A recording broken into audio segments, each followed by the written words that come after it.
Welcome to Outdoorsy, the podcast where we are redefining what it means to be outdoorsy and reclaiming the word itself. I'm your host, Madeleine. Today, I'm so excited to introduce you all to Jasmine. She's a vegan writer, nature lover, educator, art enthusiast from Southern California. Jasmine is an outdoor educator and has a really unique passion for blending her love of nature with mindful living. She's not only an advocate for getting outside, but also brings her values to life through her page dedicated to vegan camping recipes, exploring the outdoors, proving that you can be a multitude of things in the outdoors, like enjoying a delicious, sustainable meals while out in the wild, and also educating people while also having fun. Jasmine's creativity and enthusiasm for the outdoors is truly inspiring, and I'm so excited for her to dive into how she combines all these different passions together: education, nature, mindful living. Jasmine, welcome to the show. So happy to have you on. Happy to be here. So let's just dive in. Let's talk about your relationship to the outdoorsy community. Tell me a little bit about your relationship to the outdoorsy community and the world as a whole. So you mentioned I'm sorry. I'm an outdoor educator. I do that part-time with Outward Bound Adventures. They primarily serve uh, POC youth in the Los Angeles County region. And then I also write as a marketing or communications manager with Woodcraft Rangers. They are a nonprofit that primarily serves the youth in Los Angeles, providing after-school programs, and they also do outdoor education as well. And yeah, I'm a lover of nature, a lover of art. I'm always outdoors. You mentioned I'm a vegan. I like to share my favorite recipes with people. So, did you grow up loving the outdoors and appreciating the outdoors, or is this something that you kind of grew into later in adulthood? It was kind of a gradual like turn. I grew up in a really rural area in the Central Valley in California, so I was always seeing the outdoors. Like the cities were farther apart, so you just saw tons of farmland. And then I grew up in a city that was just right next door to the Sequoia National Park, and I didn't really get the or I didn't know how special it was to like be so close to like two big national parks, the Kings County National Park as well. And we just used to drive through the park on a weekend as a family and just drive random places. So I just was constantly seeing nature. And it wasn't until I went to college at Cal Poly Pomona for my undergraduate degree where I was just immersed in nature. Like that campus is super green and you literally have to hike to each one of your classes to get anywhere. So I was like slowly indoctrinated into hiking because of the setup of that campus. And that's I continued that in grad school at Cal State Fullerton. There was this outdoorsy group called the Adventure Club, and that's what they did. They just had adventures, and met so many people, like international students and people from all different backgrounds. And the commonality of it all was that we love the outdoors and camping. And so I've been trying to chase that high for forever. I've joined like a number of groups in LA, like different hiking groups, climbing groups, just people of different backgrounds and different interests. But the whole common thing is that they just love being outside. So I love it. That sounds amazing. I love that journey that you've taken, and I'm glad that you've found community in different avenues and different times in your life, whether that be college or, later in life in LA. Tell me a little bit more about how you've found belonging in these different communities. And then I want to jump into kind of hearing a little bit more about your experience working with Outward Bound Adventures. Yeah. So like I mentioned, I signed up for all these different groups in LA, like, that like people who love to bring sandwiches outside and like cook with each other, or like people who love skateboarding and riding bikes or swimming. And there's so many different things, but I noticed that I couldn't fully feel like super comfortable unless I was with like I was with a group of like women for a while, but then there was a lot of friction in that sense where there wasn't a lot of intersectionality in that group. So I kind of look for other groups that were more POC focused, or like I joined Black Girls Trekking and was an adventure guide with them for a while, and I led hikes, and they do so many cool things now. Like they just have a bunch of events. It's like hard to keep up, but I really found community with them as well. I just felt really comfortable because I saw women like me who love being outdoors, and it was just, it felt so much, I felt more comfortable just going out, just, you know, everybody related well to each other, and like, you know, had the same struggles and similar backgrounds, even though that we were completely different people. And so I'm really grateful to like have found those niche groups as well. That's amazing. It's so important. I feel like in the outdoor community, sometimes it's hard to find those niche groups of the communities that share similar identities or backgrounds as you. But then once you do, it's like such a breath of like fresh air. It's like, oh, it doesn't have to be this particular way. Like these are my people. Like this is great. This is really nice. That's so cool. What are some of the things that you did with some of those groups, some of the fun adventures you had that you can remember?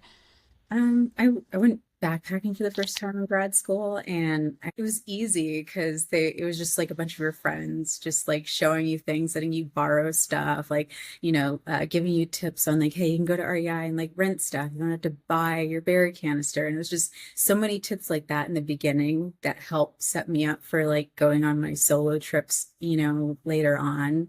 Like I definitely credit that group, adventure club, and then Black Girls Trekking especially to like get me motivated to hiking different summits. Like I climbed to the top of Mount Whitney, which is the tallest peak in the continental US, and I would have never even thought I could do that without all the girls at Black Girls Trekking. And like it it just showed me that I can do a lot of things. And so I've just been doing everything ever since.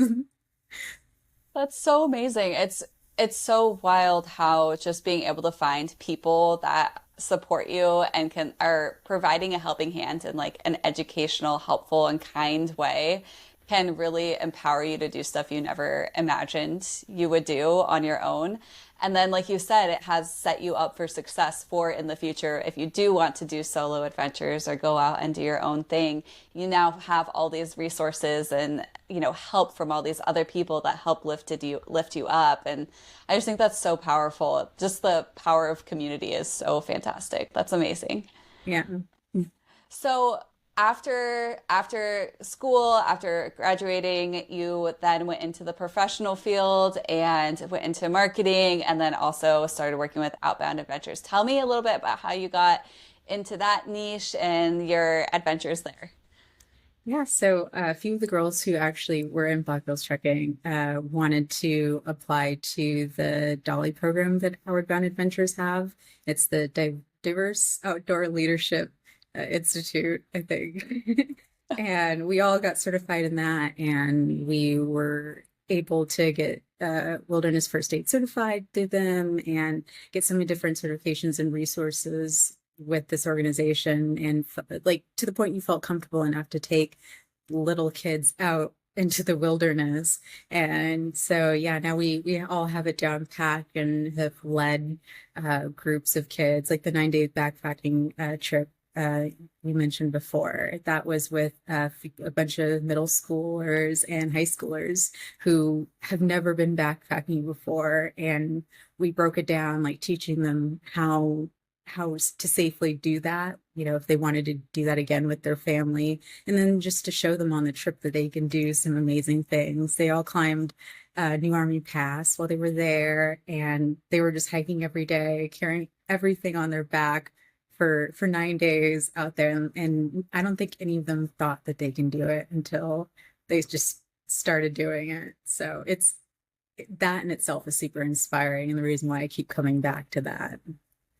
Wow, that is so incredible. Thinking about getting, first of all, the amount of patience and preparation I am sure you have to have in order to be able to lead a trip like that is phenomenal and incredible. But also the opportunity to get young kids out and doing this thing that, like you said, they probably never thought they could have done before. That's so powerful and amazing. I feel like a lot of the times, like a lot of the people that I've connected with online, and this community of, people who don't quite identify with the term outdoorsy, or like don't think that they could ever possibly be outdoorsy, or they're too like nervous to get started. A lot of this anxiety comes from people making it into adulthood and never having an experience in nature or in the outdoors. So the fact that you are empowering younger generations, like younger kids, to do this when they're young is so powerful and incredible, because then they're going to grow up with that confidence and that knowledge and feel empowered as they move into adulthood.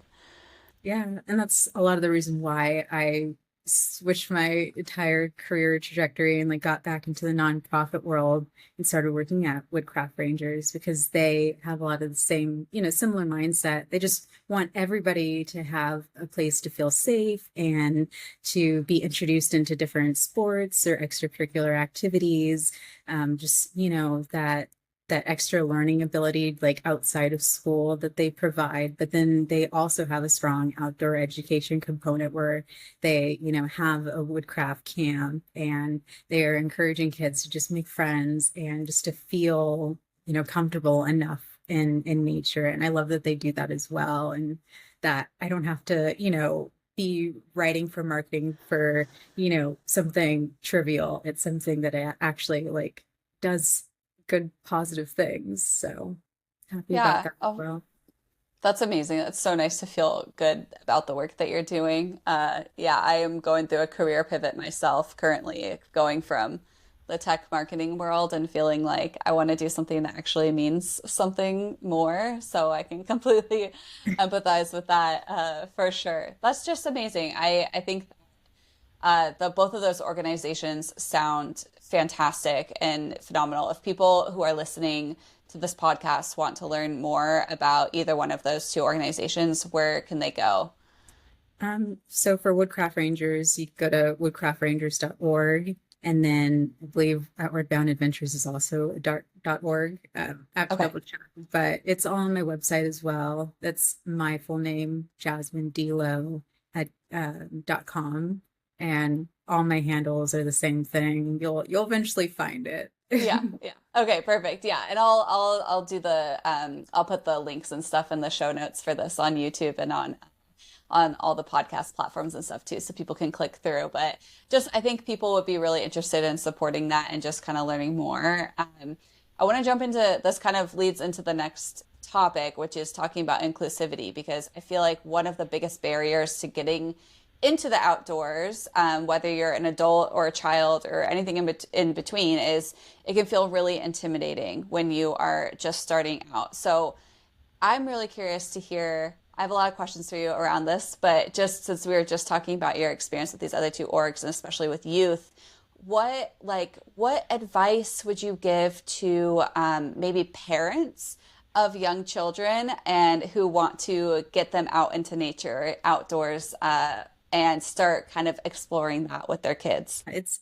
super easy to do that in LA. There's so many different like groups dedicated to families, and like so many other different backgrounds as well, where you can join and just go for a hike, or go outside and like play like a sport or whatever. So just finding that niche in the community to like connect with and grow with, like that's a big thing. If you don't have it in your area, you're maybe like living in more of a rural area that doesn't have a lot of just different groups out there, you can always like start your own. I have so many people who live in different areas who like never realized that there were so many other people who wanted to go outside and just hike. They just felt super nervous too, because they didn't have that extensive background, and they didn't have anybody else to go with.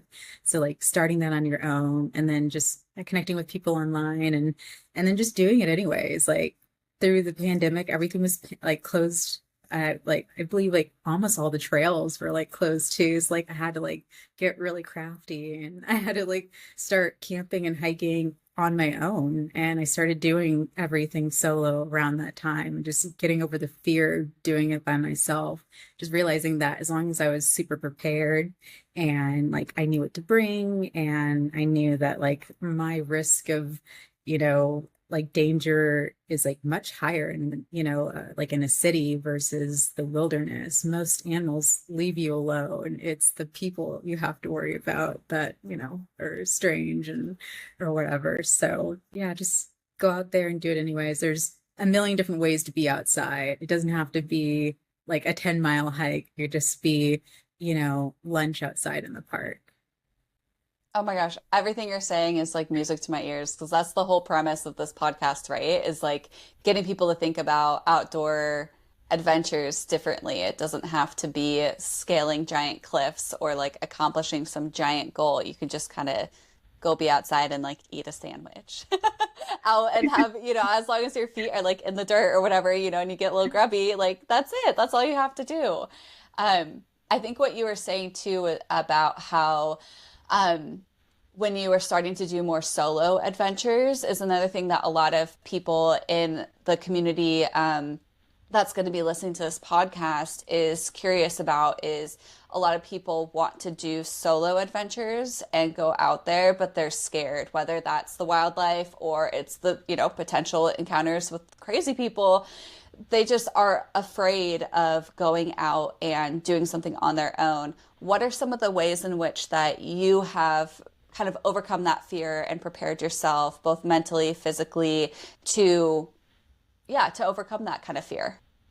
Yeah, a lot of it did come down to just like getting my, certification in wilderness first aid and knowing what to do in a certain, situation.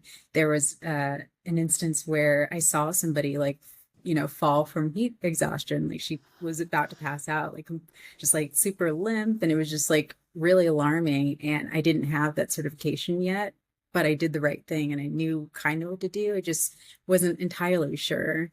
And like we got her some water and like shaded her and like got her off the trail and she ended up being okay. But like it was in that moment. I was with a group of people who just didn't know what to do. And I wanted to know what to do. So just like having that game plan. There's actually been a few medical instances where now I go into it like an EMT where like there's no nervousness because like I have steps that I can follow in case of like worst case scenario, I can get through it and make sure everybody is safe. So that was a big, relief and, nervousness. But then also, yeah, that knowing that you're more likely to run into danger by yourself walking home in a city versus, being outdoors alone. And just making sure that people know where you are. If you can avoid walking at night or hiking at night, like do so. You can hike in numbers if if that's possible. But if it's not, like just you could do it anyways. It's not as scary as you think. Just try it once at least. Yeah, I love that. And I think that one of the things that you've said too is the education and the preparation that you've done is not just for yourself, it's to help other people too. Like that's one big difference I think with the outdoor community that sometimes gets lost when some of the very loud voices in the outdoorsy community are very like elitist and kind of snobby. It's people that overshadows the fact that there's a lot of people who want to help each other. Like I have heard so many stories of people who have been on hikes or adventures and they've needed help and a stranger has helped them. And there's not that many communities where that's the case. And that's certainly not necessarily going to happen if you're walking home alone in the city at night. Like strangers might not come to your aid versus in the outdoors, in the wilderness, even if you are alone and you come across someone who can help you, like the outdoor community is so helpful and like truly like most of the people are lovely and kind and will share whatever resources they have in order to help you. And it's like exactly what you were saying, you just want to be prepared. And if you have the knowledge, you want to share it too. Yeah, definitely. Yeah, I love that. So We've talked a little bit about how people can feel a little bit more safe about, going out by themselves and have more confidence and stuff. But I kind of want to take a step back too and just talk about like the broader outdoorsy community, because you touched on this a little bit briefly when you were talking about your experience getting plugged into some of these communities in college, kind of before you found your people.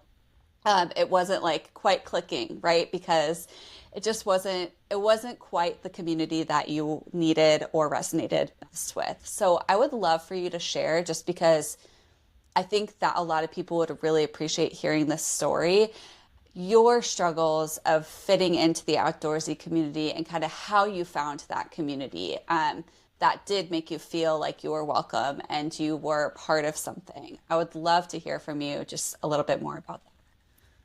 Yeah, I think traditionally or stereotypically, people assume that people who look like me aren't outdoors. And so you never see it online. Like if you Google hiker right now, you'll see white, cis, heterosexual, identifying male, with their name brand hiking gear climbing up like the steep mountain. And it's super intimidating, and it doesn't really show the rest of the people who are outside. And so when other people Google hiker or Google local hikes, they only see this one type of person. They feel excluded and not welcomed. But then like there are instances when they do go outside and they encounter straight up racism or microaggressions. Like I hear it a lot, especially when I'm with larger groups of color, like when I'm with Black Girls Trekking, or they do a lot of partner hikes with Black Men Hike in LA. And there's people who will come up and like ask if we're on a family reunion and just all these and it's funny to me, but it's awful. You can Like, laugh because you're like, I'm used to this, but also it's like, this it's also sucks though. This it's a shouldn't be micro, how it is. Yeah. it's there's a bit of just like, ignorance and just not knowing that people like me are out there. And so that's part of the reason why I've continued to be on social media, just to show, hey, there are people like me that are outside, and you can be outside too. It's not just a white thing. It's not just a male thing. Women, people of color, disabled people, people who aren't super outdoorsy can go outside and enjoy nature, because the more people that we have that love nature, the more people who, would go outside and like take care of it and be willing to learn more about it and be more respectful to it. Like, if we're excluding all these other groups of people who aren't like wasn't traditionally like seen to be in the outdoors, we're just going to have like this entire planet of people not caring about the planet. We're at the point right now where we need more people on our side to, be those guardians of Earth, and to like, put it become passionate about nature again and be willing to learn more about it. So I'm all for encouraging everyone to get outside.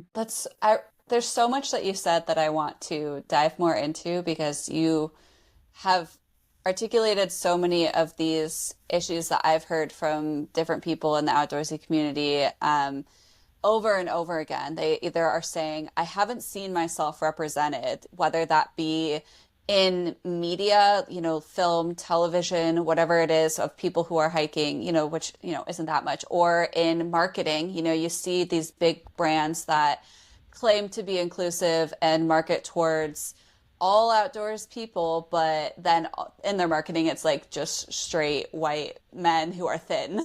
It's like, where are all the fat people? Where are all the Black people? Where are all the queer people? Like all these different communities that aren't represented, but exist out there, are like not being shown in the marketing and in the models and things like that. And then you also have this piece of social media too, of like the rise of all these social media influencers and personalities and stuff. And a lot of the people that have gained large followings also are not representative of the diverse population of people who do enjoy the outdoors. And so it's like really frustrating for people when they're wanting to get started. They go look around the world, Google, searching for all these resources, and they're like, nobody looks like me. Like, do I belong here? Because it seems like I don't if I'm not seeing myself represented. So I'm so glad that there are people like you who are not only showing up online and sharing their stories, but also contributing to these amazing organizations that are doing the work on the ground as well. Yeah. And I do want to say that there has been more representation, like, as of in the last few years, like you can, like within the decade, like it just kind of exploded, just people Mhm. being interested in the outdoors in general. But there has been a lot of pushback. Like every time you do see somebody who like is different, diverse than what they're used to on in those ads, you do get a lot of like hateful comments and in the comment section of social media posts and or people questioning like why is that person out there. So we still have a long ways to go, but I do want to recognize that we have come a long way, at least like with these organizations and with social media and having more influencers who look like me. I'm not an influencer, but like other, people with more of a following that like dedicate their all their time and energy into just showing people that they're out there. Yeah, I love it. And that's like a huge reason why this podcast exists is I want to amplify those stories and those voices through the platform that I've generated. Like, let's get y'all like actually out there and like showing that like the outdoorsy community looks like them and looks diverse, just like the world that we actually live in. It's not this like cookie cutter definition of it. Um, you mentioned, that we've all seen hateful commentary online and just nastiness. You've experienced microaggressions, and I'm sure more than just microaggressions, outward racism. How do you manage that and navigate that and stay so positive? I think because I find a lot of things funny and absurd, it Yeah. like kind of glosses over things, and maybe that's just like a coping mechanism for things. Because I've been in situations where, yeah, they're screaming at the top of their lungs the N word at me from like far across for no reason. So you're just like, I'm laughing because it's so ridiculous. It doesn't make any sense. And so I kind of live life that way, where it's just like, these random terrible things will happen and I still have a life and I still want to enjoy my day. And I don't want people to ruin my trip that I may have saved all this PTO for. I want to, just enjoy myself. So yeah, that's kind of how I handle things. That's how you have to handle things when you live in a world like what we do today. Yeah. Yeah, I mean the level of thick skin that you've accumulated is admirable, but also I wish it wasn't the case. I wish that you didn't have to deal with that kind of crap. For people who maybe haven't had as many experiences of like overt racism in outdoors because they haven't been outdoorsy, and that's like one of the barriers that is preventing them from exploring more. What advice do you have for them? Because I think that that's a very real fear and a very valid fear of like, well, I want to get out there, but I'm afraid of experiencing this kind of negativity and blowing my PTO or, Yeah. like having my trip ruined because while you are able to articulate this and you've managed this with like such grace, that's not the case for all people. Like I'm sure there's a lot of people where that would cause a lot of anxiety and completely derail a trip for them or whatever it might be, or just put them off to the outdoors forever. What advice do you have for people who are just wanting to get started but are fearful? Yeah, what advice would you give them? I want to say that it doesn't happen like every day and all of the time. It's not like super prevalent. You mentioned it before, like most of the outdoor community is super welcoming and the majority of my experiences has been amazing. It's just those few that I think, echo kind of louder just because they're so ridiculous and dramatic and awful. But you can't let that stop you from wanting to go out and just commune in nature and just enjoy, the outdoors. So you start off in your local area. You kind of know like what areas to kind of avoid in your area, like off the bat. If you're traveling, the more populated the area, the more diverse it's going to be, so you are a little bit safer. So like starting off with like national parks, I think is a great idea because have more open-minded people who are a little bit more well-traveled versus like the smaller areas. I don't want to like completely also cut off like, state parks or local parks, but that just tends to be the case when you do go out in those areas. But yeah, just don't let it stop you. Continue to go outdoors. Yeah, no, I think that's really good advice. It's tough too because this is not the same, but as a queer person, I've really struggled with driving through sundown towns when I'm trying to go to somewhere that's a little bit more remote or a little bit more rural and you're afraid, I always fill up on gas before so I don't have to stop in one of these places with my rainbow bumper sticker, and get gas because I'm like, oh God, I don't know who I'm going to run into. But there's little things that you can do like that to just kind of like prepare yourself in advance. So if you are anxious about, stopping for gas in somewhere that's more rural or maybe a little bit more sketchy, you can prepare yourself that way. But yeah, I think that I really like what you said of like, just do it anyways. I think is really good advice, not only just to, people of color, but also to people from all marginalized communities who maybe like don't see themselves represented and are afraid. And also to people who just want to start going on adventures by themselves, but are scared. Just do it anyways. Like that act of kind of rebellion is so empowering and just do it anyways. As long as you're being safe and being prepared, like just do it, and don't apologize for getting out there. I love that. Any other advice you have for people who are feeling anxiety or feeling anxious about getting started in the outdoors just because they don't see themselves represented? Yeah, I really do like want to encourage people to do it anyways. But then also when you're going out there, just being mindful of your environment around you. Like part of planning is to make sure that you're not messing up the environment or the space that you're going out to recreate or, explore. It does help to also sort of learn a little bit about the history of the land and a little bit about the place that you're going into, like as you're looking for things for your own safety, just learning about, the original stewards of the land, like the indigenous people. That will also kind of help you prepare as you enter into that space, just getting into that mindset, knowing what it's about, knowing what type of shrubbery or things that you can find. Like if there was an emergency and you had to like, utilize those things, it's all helpful. I think all of that calms and eases your mind as you get into, that space, and it puts you in that right headspace in nature.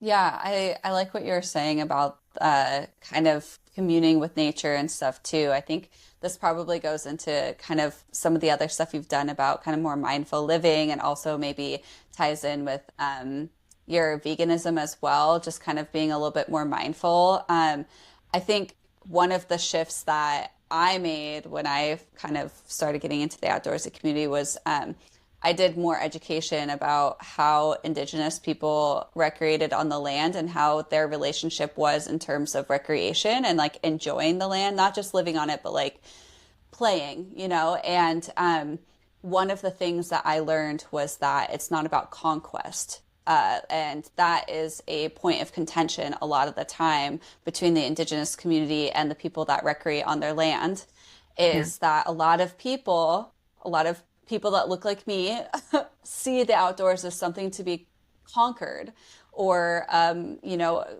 taken. And, you hear terminology of like bagging peaks and, like all this stuff. It's all oriented around like a goal or an accomplishment or conquering versus what it really should be our relationship with nature and the land that we are enjoying and having the privilege of being on is more about just respecting it and enjoying it for what it is and just being mindful of it. And I don't know. I feel like I could talk about this for a long time, but I'm wondering kind of what your thoughts are on that topic too. Yeah, when you put yourself into nature instead of above it, you feel more connected to it. You feel Hmm. part of it, and you don't feel as afraid, or like when you're not trying to actively conquer summits or take over land, and when you just become a part of it is when you feel more peaceful. When you get that whole relaxation, that recharge that so many people are looking for when they're going out into nature. It's that understanding and that relationship that you're talking about that I try to encourage other people to have as well. Yeah. That's beautiful. So, going off of that, how can we strike this balance between encouraging more people to feel welcome outdoors and feel empowered to explore the outdoors while also protecting and respecting our land? I would love to hear your thoughts there on how we strike that balance. A lot of that, I recognize that trying to, connect to our youth from a younger age, like just even having them go out on one overnight camping trip completely shifts their perspective on everything. They immediately know how to do so many different things on their own when they're outdoors, and they learn that respect, for nature. So by the time the end of the month rolls around and they're packing up for a backpacking trip, they realize and they recognize why those like steps in your like the plan and prepare, the leave no trace principles, they recognize them, they know them by heart, and they understand why we utilize them. And yeah, starting out like doing that at the bare minimum for each of your friends, like before you go out on a hike, mentioning it to them, like, hey, this is how I roll. Everything that we bring into our hikes, we're taking out, and I'm not taking no for an answer. And be a stickler about it. Like making sure everybody's entering into the nature space with that mindset. It like as much as you possibly can. You're not going to get everybody, but as much as possible, just do that. And I think that's the beginning. That's where we kind of combat some of those issues. Yeah, that's amazing. I like what you said about, teaching our youth too, as they're young, to really understand the why behind some of this. I was having another conversation with another outdoor educator, and she has a lot of experience in like the service, so like National Park Service and the Forestry Service and that kind of thing. And she's saying when she encounters people who are violating leave no trace, oftentimes it's not out of malicious like intent. They just don't really understand why it matters. And I've encountered this on my social media community as well. I'll share something about, hey, we don't leave banana peels on the ground because they don't biodegrade immediately and it actually attracts wildlife, and kind of explaining the why behind these rules and guidelines is really helpful for people to actually understand, appreciate, and then follow them and enforce them with like their group and their friends and their community moving forward. So I love that you're helping younger kids really understand the why behind this stuff early on. Yeah, you mentioned the whole banana peel thing. That's the most ongoing, like, first thing that people try to attack.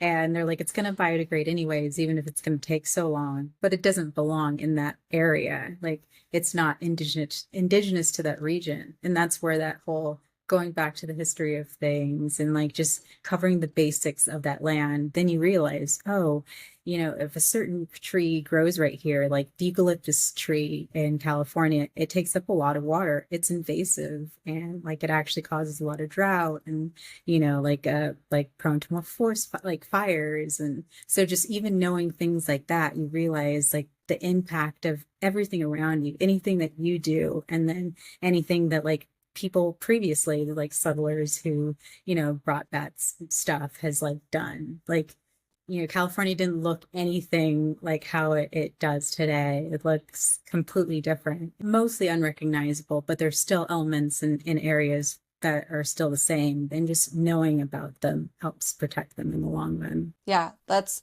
so important. I feel like we could probably have a whole separate episode diving into that particular topic. But yeah, incredibly important. So, kind of just to wrap all things up into a nice little bow here, because we've talked about so many different important topics, but it all kind of comes back down to this definition of outdoorsy and what that looks like for you. So, how do you define outdoorsy? It's anybody that holds passion for nature, anybody who wants to go outdoors. It doesn't have to be, like I said, climbing to the top of a mountain. You just be outside and enjoy your local area and experience nature for yourself in any way. So outdoorsy is a very broad term. What are some misconceptions or fears that you think people have that you would like to clear up about just outdoorsy community? Like I mentioned before, there's so many amazing people out there that are super nice, willing to share water with you if you're like running low, or like supplies at campsites. Most animals don't even really want to mess with you. They're more afraid of you than you are of them. They just, some look creepy and some look, like scary or whatever. But most of the time they want to do their own thing unless they feel threatened. And yeah, just like know before you go as much as possible, like whatever you can, and stay safe when you're outside having fun. Amazing. And do you have any final advice for people who don't typically consider themselves outdoorsy or maybe want to be outdoorsy but are just afraid? Any final words of wisdom? There's no right way to be outdoorsy. So if you want to go glamping and like have like those fancy, camps and like make it into a girls trip, you could do that too. Just make sure that like you're doing so sustainably and you're, not impacting the area that you're going to be recreating on. As much as possible, you want to reduce that impact. So just have fun and do you. I love that. Yeah, I was talking to someone else too, and they're like, just, are you having fun? Are you having fun and respecting the land? That's all you need. Amazing. Well, Jasmine, this was so great. I want to end with giving you an opportunity to kind of plug whatever's next for you, like any upcoming projects, ideas, trips you're going on, things you want to talk about. Now is the time for you to just kind of tell us a little bit about what's coming up for you. Yeah, I'm just probably going to be hiking around SoCal, taking some of the kids, students that I work with to some really cool camping spots. And I kind of want to continue documenting all that in my blog and my vlog on YouTube, and then photos on my social media accounts. And all that could be found on my website as well. Perfect. Well, awesome. And again, for anybody listening to the podcast, all of the links that Jasmine just mentioned will be in the show notes. And also if you're on YouTube, it'll be in the the description section there. Yeah, I liked your vlogs a lot because at least when I was first starting out camping and adventuring and stuff by myself, I was so thirsty for content that showed like just what a normal campsite setup looked like or anything like that. And you show a lot. And I really I was watching your vlog about the 9-day backpacking trip that you went through in the high Sierras. And I was like, this would have been so nice to see before I ever went out on my first backpacking trip, just to see just visually see what this even looks like. So I definitely encourage everybody who's listening to go check out all of Jasmine's links and go support her work, and the work that the organizations that you work with are doing as well. So those links will be included too. But yeah, any final words of wisdom or anything else you want to add to the conversation, Jasmine, before we wrap up? I just wanted to thank you for having me on your show. It was amazing chat, and I'm just excited to see more of what you have in store in the future. Oh, thank you. Well, I mean, the same goes for you. I thank you so much for being on. I loved learning from you. I feel like you provided such interesting and nuanced perspective for our listeners. I think will be really valuable, and a lot of perspectives and advice that I could never give to anybody. So I just really appreciate you sharing that and being vulnerable and open and educating in such like a kind and compassionate way. It's just lovely. So I thank you so much for your time. Thank you, Jasmine, so much for being with us today. And for everybody listening, just remember that however you identify with the word outdoorsy, whatever that looks like for you, you belong out there.